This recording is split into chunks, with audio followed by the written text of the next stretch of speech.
अस्सलाम वालेकुम। आज हमने पढ़ना है क्वेश्चन नंबर 3 एक्सरसाइज 6.1। इससे पहले तक हम ये समझ चुके थे कि हमने HCF जो है वो बाय फैक्टराइजेशन या LCM वगैरह जो हम फाइंड करते थे कुछ नंबर्स का इजी मेथड से हम किस तरह फाइंड करते थे। आज हमारे पास जो HCF हमने फाइंड करना है वो है बाय डिवीज़न मेथड। ये क्वेश्चन अगर पेपर में आए तो लॉन्ग में ही आने के इसके ज़्यादा चांसेस होते हैं और कई दफ़ा ये लॉन्ग में आ भी चुका है।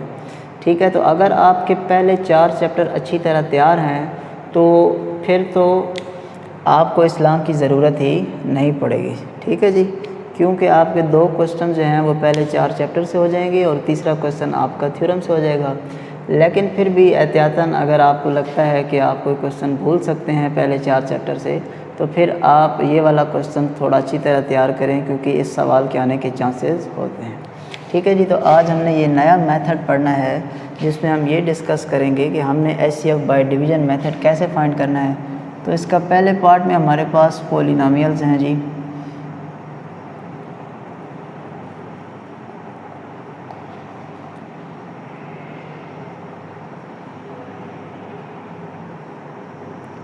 चलिए जी, अब ज़रा इस क्वेश्चन पे गौर करते हैं कि इसका स्टार्ट कैसे लेना है।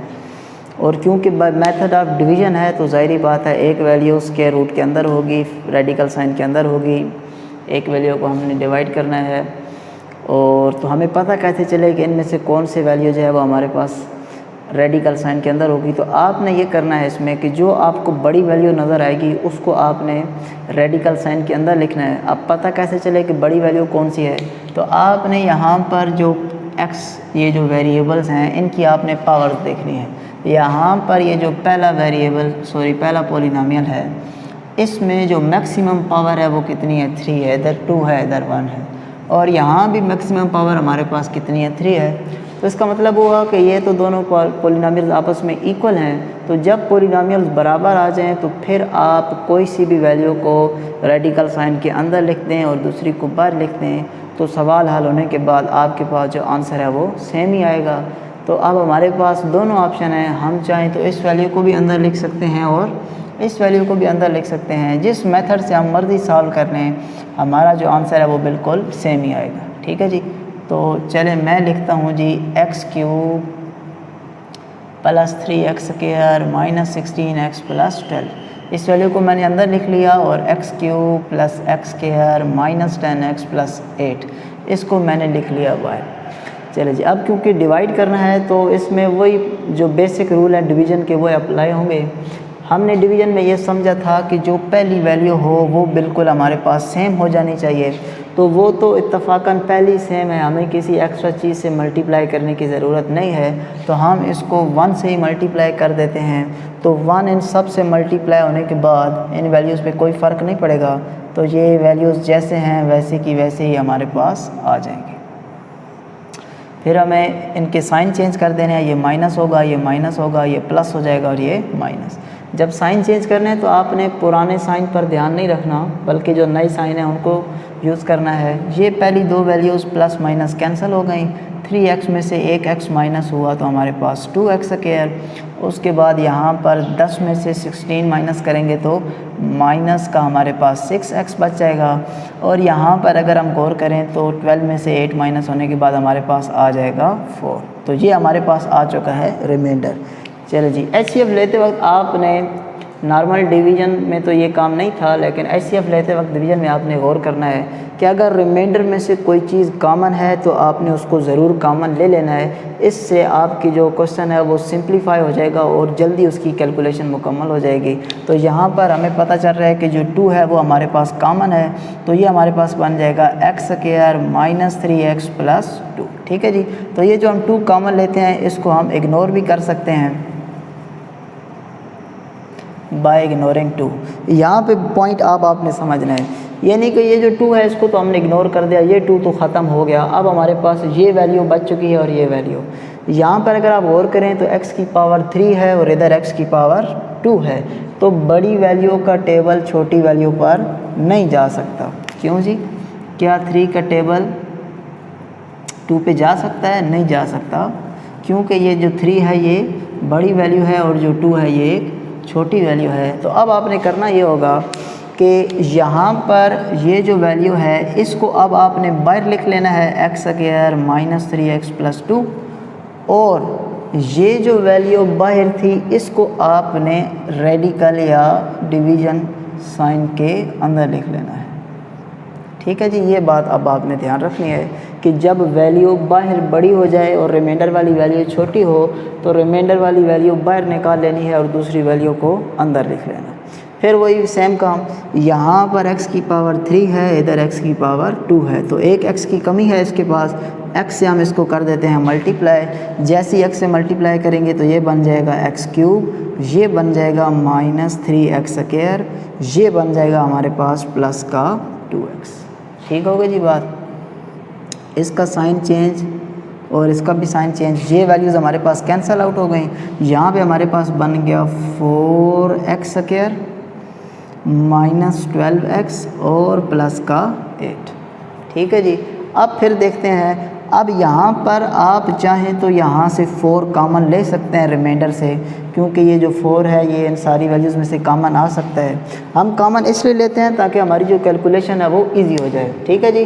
तो अगर मैं यहाँ से ये 4 कॉमन ना भी लूँ तो फिर भी ज़रा गौर करें, ये भी x² है, ये भी x² है, वैल्यूज़ आपस में क्या हैं जी, सेम है। और जब सेम हो तो भी वो आपस में डिवाइड हो सकती हैं, तो कोई ज़रूरत नहीं है कि इसको बाहर ले आए और इसको अंदर ले जाए। ठीक होगी बात। तो x² तो इक्वल हो चुके हैं। हमने पढ़ा है कि पहली वैल्यू सेम होनी चाहिए।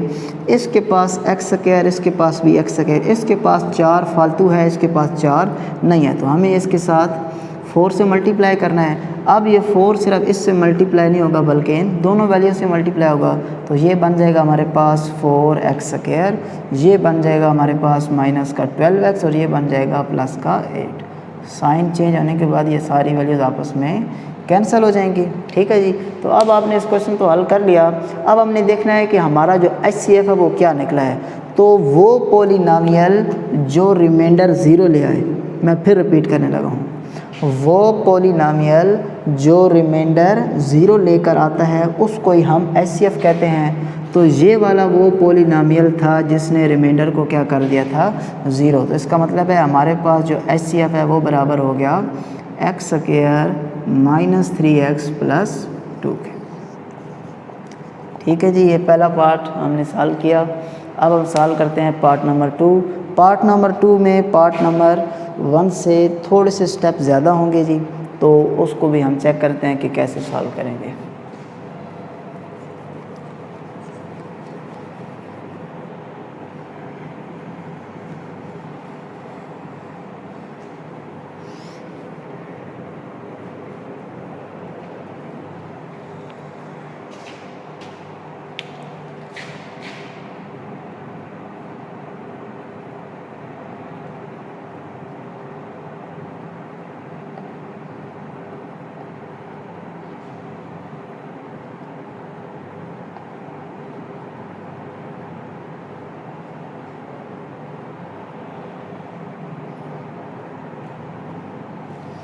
चलिए जी, सबसे पहला रूल हमारे पास ये है कि हमने ये देखना है कि इनमें हमारे पास बड़ी वैल्यू कौन सी है, उसको हमने अंडर रूट वाले साइन के अंदर लिख देना है।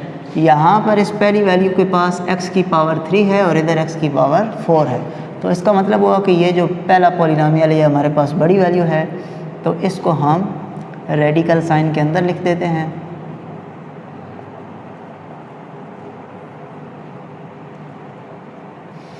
और दूसरी वाली वैल्यू को हम बाहर लिख देते हैं।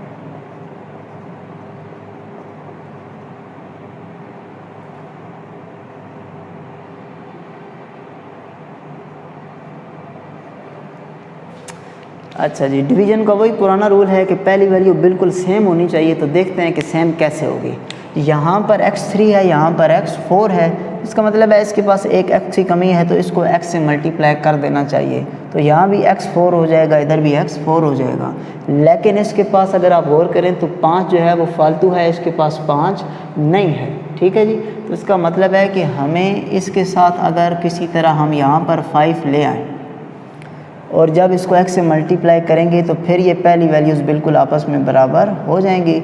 तो इस वजह से हम क्या करेंगे कि इस अंदर वाले पोलिनोमियल को पहले हम 5 के साथ कर लेंगे मल्टीप्लाई। जब मल्टीप्लाई करेंगे तो 5x4 हो जाएगा, ये 5 इन सारी वैल्यू से मल्टीप्लाई होगा तो 5x³ minus 10x² plus 5x और माइनस 15। ठीक है जी। अब गौर करते हैं, इसके पास भी 5 आ चुका है, इसके पास भी 5 आ चुका है, इसके पास x की पावर 4, इसके पास x की पावर 3। इसका मतलब है इसके पास एक x की कमी है। तो हम इसको मल्टीप्लाई करते हैं x से। इस x ने इन तीनों के साथ मल्टीप्लाई होना है तो ये बन जाएगा 5x4 प्लस इसको इससे मल्टीप्लाई करेंगे तो 3x³ जब इससे मल्टीप्लाई करेंगे तो माइनस 17x² और प्लस का 6x। साइन हम चेंज कर देंगे, ये माइनस होगा, ये माइनस, ये प्लस और ये वाला भी माइनस। पहली वैल्यूज़ कैंसिल हो चुकी हैं। इन दो को सॉल्व करेंगे तो 2x³ आ जाएगा। इन दो को सॉल्व करेंगे तो हमारे पास बन जाएगा 7x²। यहाँ पर हमारे पास बन जाएगा माइनस का x और माइनस का 50। ठीक है जी। अब फिर हम ज़रा गौर करें तो इधर x³ है और इधर भी x³ है, ये वैल्यू तो बराबर हो चुकी हैं, लेकिन यहाँ पर फिर वही थोड़ी सी गड़बड़ है कि इधर बाहर 5 है और इधर बाहर 2 है। 5 का टेबल तो 2 पर नहीं जा सकता। तो जिस तरह इधर पावर हमारे पास 5 की कमी थी तो हमने 5 से मल्टीप्लाई कर दिया था, अब यहाँ पर भी हमने कोशिश करनी है कि x³ और x³ तो बराबर आ चुके हैं, लेकिन ये वाला जो कोफिशिएंट है ये भी बराबर होना चाहिए। तो अगर हम इसको 5 का कोई मल्टीपल बना दें, 5 का मल्टीपल बनाने का मतलब है कि कोई ऐसी वैल्यू इधर बना दें कि 5 का टेबल उसके ऊपर आसानी से चला जाए। ठीक है जी। तो हम इसको करते हैं ज़रा 5 से मल्टीप्लाई। जब मैं इसको 5 से मल्टीप्लाई करूँगा तो 10x³ plus 35x² minus 5x, और जब 15 को हम 5 के साथ मल्टीप्लाई करेंगे तो ये हमारे पास हो जाएगा 75। ठीक है जी। अब हम गौर करते हैं कि क्या टेबल जाएगा या नहीं। तो 5x³ इधर 10x³, x³ बराबर है 5 है और इधर 10 है, तो इसका मतलब है हमें सिंपली 2 के साथ मल्टीप्लाई कर देना चाहिए।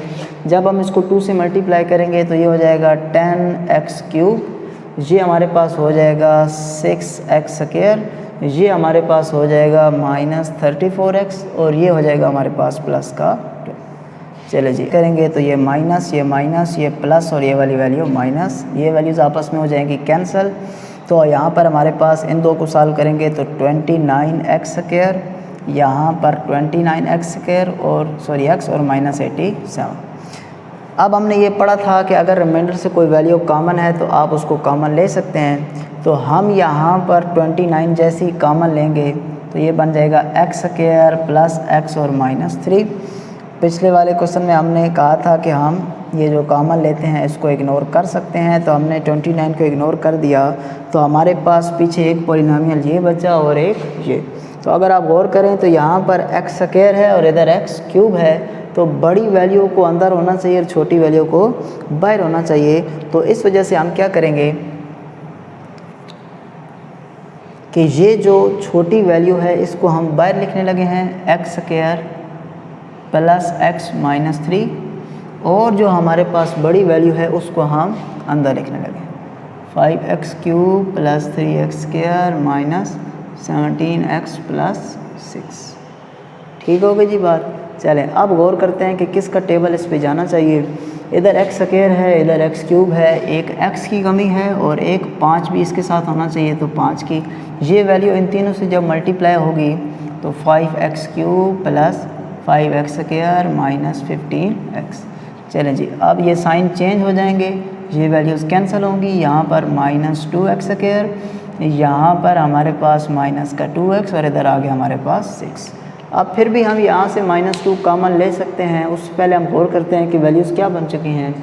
यहाँ पर भी x², इधर भी x², मतलब वैल्यूज़ बराबर हैं तो डिवाइड हो सकती हैं। तो बजाय -2 कॉमन लेने के हम गौर करें तो x² और x² तो बराबर है, तो -2 की इसके पास कमी है तो इसको हम मल्टीप्लाई कर देते हैं -2 से। तो जैसे ही -2 से मल्टीप्लाई करेंगे तो ये हो जाएगा -2x² माइनस 2x माइनस का प्लस का 6, माइनस और माइनस प्लस। साइन चेंज करेंगे तो ये सारी की सारी वैल्यूज़ आपस में कैंसिल होकर 0 दे देंगी। तो हमने पढ़ा था कि वो पॉलिनॉमियल जो रिमाइंडर को 0 कर दे उसको ही कहते हैं HCF। तो ये हमारे पास जो HCF बन गया इस क्वेश्चन का वो बन गया x² + x - 3।